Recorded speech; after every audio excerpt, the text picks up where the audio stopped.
Giêsu Iterlo kalimo kopi hong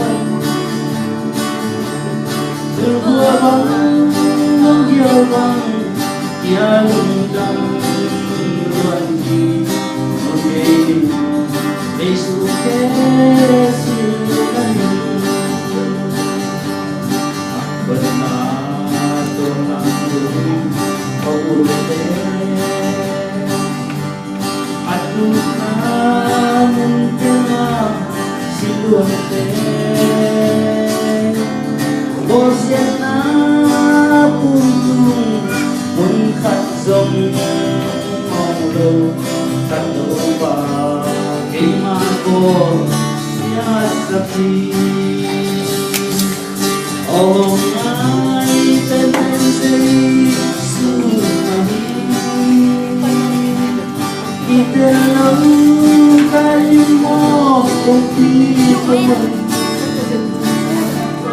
Terbuat bang Menggil bang Yang dan Luanji Oke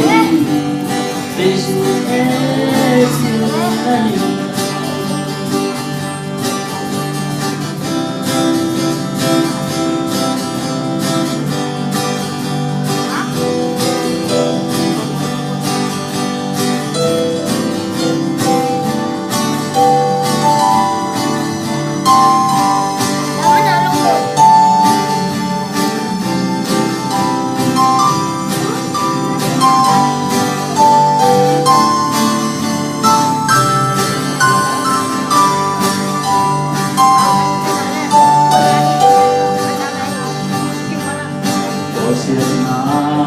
Tuông nằm to đông bay Thì ghé thuốc đi Yên thế na Vô siết na Xin mô na Quân lên na Tê sang Nắng lệ kì Ông in na Liên dô na Ông ai tên tên dây Sư mày